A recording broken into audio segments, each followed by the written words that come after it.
کہ خلیفہ اس کی اکاؤنٹیبلٹی ہونی چاہیے, کنسنسس ہونا چاہیے, رائے ہونا چاہیے, اجماع ہونا چاہیے, کنسنسس ہو, لوگوں کے ساتھ عدل ہو, انصاف ہو, غریبوں یتیموں بیواؤں کا دھیان کیا جائے, سوشل ویلفیئر اسٹیٹ ہو. کس کو بری لگتی ہیں یہ باتیں؟ لیکن اس سارے نظام کو جب آپ کنورج کرتے ہیں ایک روحانی تصور کے ساتھ, کیونکہ خلافت اتنا مختلف کانسیپٹ ہے آج کے پولیٹیکل سائنس کانسیپٹ سے کہ آپ ماڈرن کسی ڈیفینیشن کو سامنے رکھتے ہوئے خلافت کو سمجھ ہی نہیں سکتے, خاص طور پہ خلافت راشدہ کو تو بالکل ہی نہیں سمجھ سکتے. It's a pure thing, entirely pure. اب بالکل ڈفرینٹ کانسیپٹ. Right. تو اب ہم خلافت راشدہ کو ایکسپلین کرتے ہیں کہ خلافت راشدہ ہے کیا. خلافت راشدہ کے حوالے سے سب سے پہلے خلیفہ سیدنا ابو بکر, سیدنا عمر, سیدنا عثمان اور سیدنا علی. علماء یہ کہتے ہیں, اسکالرز یہ کہتے ہیں کہ ماشاءاللہ یہ جو سیکوینس تھا ان چاروں بزرگوں کا کہ پہلے کون خلیفہ بنے گا, پھر دوسرے کون آئیں گے, اور تیسرے کون آئیں گے, اور چوتھے کون آئیں گے, یہ بذات خود اللہ کی مرضی اور منشا میں شامل ہے, اور اس کا اشارہ ہمیں قرآن میں بھی ملتا ہے. دس از دا فیسنیٹنگ پارٹ آف دس. قرآن پاک میں ایک بہت خوبصورت آیت ہے کہ جو حضور صلی اللہ علیہ وآلہ وسلم کے اصحاب کی ڈیفینیشن دیتی ہے کہ حضور کے صحابیوں کی صفات کیا ہیں, ایٹریبیوٹس کیا ہیں. بسم اللہ الرحمن الرحیم. محمد رسول اللہ والذین معہ اشداء الکفار رحماء بینہم تراہم رکعا سجدا. وہ ایک آیت چلتی ہے پوری, حضور کے صحابہ کے ایٹریبیوٹ, صفات ہیں. یہ ہم سب مانتے ہیں, تمام تاریخ دان مانتے ہیں کہ سب سے زیادہ وقت حضور کے ساتھ سیدنا ابوبکر صدیق رضی اللہ تعالیٰ عنہ نے گزارا. اس کے بعد یہ سب مانتے ہیں کہ دین کے معاملے میں شدت, دین کے معاملے میں سب سے زیادہ مضبوطی کا مظاہرہ کرنے والے سیدنا عمر رضی اللہ تعالیٰ. یہ سب مانتے ہیں کہ سب سے نرم دل سیدنا عثمان, اور یہ سب مانتے ہیں کہ سب سے زیادہ زہد اور تقوی میں اور معرفت میں عروج پہ سیدنا علی رضی اللہ تعالیٰ عنہ. اور یہ جو سیکوینس دیا ہے حضور کے صحابہ کا, محمد رسول اللہ, حضور صلی اللہ علیہ وآلہ وسلم اللہ کے رسول ہیں, والذین معہ جو ان کے ساتھ ہیں, یعنی حضرت ابوبکر صدیق, بالکل اشداء الکفار وہ کفار پر شدید ہیں.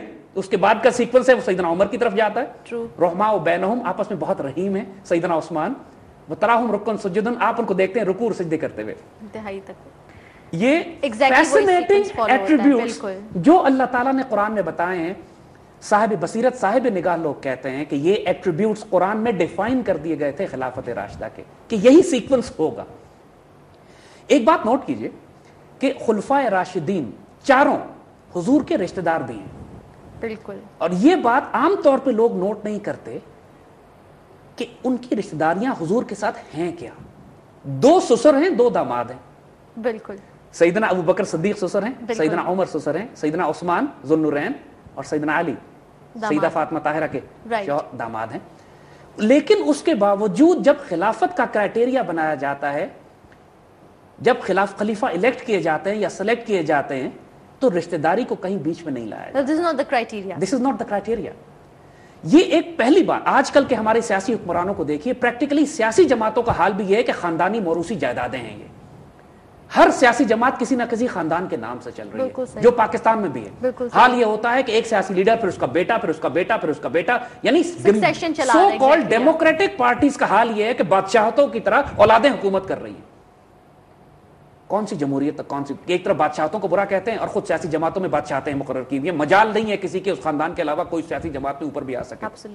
ہمارے ملک میں دیکھ لیجیے, جتنی بڑی بڑی سیاسی جماعتیں خاندان چلا رہے ہیں, وہ مرتے ہیں تو ان کا بیٹا آتا ہے, وہ مرتے ہیں تو ان کی اولاد آتی ہے, اور اپنی جائیداد, ذاتی جائیداد پورے ملک کو, بالکل بادشاہت والا نظام, پورے ملک کو ذاتی جائیداد. سرکاری محفلوں میں, سرکاری میٹنگز میں, ٹاپ سیکرٹ کانفیڈینشیل میٹنگ میں بچے لے کے پہنچ جاتے ہیں, اپنے بچے ساتھ بٹھاتے ہیں, اس لیے کہ ان کو, حالانکہ قانوناً لیگلی کوئی وجہ نہیں ہے کہ وہ بچے ٹاپ سیکرٹ نیشنل لیول کی میٹنگ میں بیٹھیں, اس لیے بٹھاتے ہیں کہ چونکہ ملک میں کوئی چیلنج کرنے والا نہیں ہے, ان کو کوئی رول آف لا ہے ہی نہیں, مرضی چل رہی ہے سو کالڈ جمہوری حکومتوں کی. بڑے بڑے فرعون بادشاہوں سے زیادہ مطلق العنان حکمران ہیں یہ سو کالڈ ڈیموکریٹک, جو ہمارے ملک میں تو کم از کم وہی جمہوریت ہے. لہٰذا جب ہم اپنے ملک کے ریفرنس سے بات کر رہے ہیں تو خلافت راشدہ کے حوالے سے ایک بات تو پہلی بات, اس بات کے باوجود کہ وہ چاروں پہلے خلفائے راشدین حضور کے ظاہری طور پر رشتہ دار بھی ہیں, لیکن ان کی سیکوینس, ایک تو قرآن نے ڈیوائن سیکوینس دیا, محمد رسول اللہ والذین معہ اشداء الکفار, لیکن اس کی مینیفیسٹیشن اور امپلیمنٹیشن زمین پہ جس طریقے سے ہوتی ہے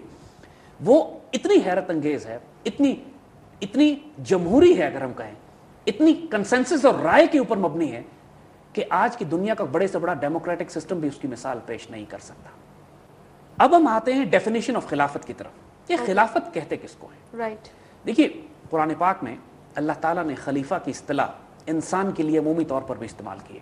انی جاعل فی الارض خلیفہ, میں زمین میں خلیفہ بنا کر بھیجوں. بالکل.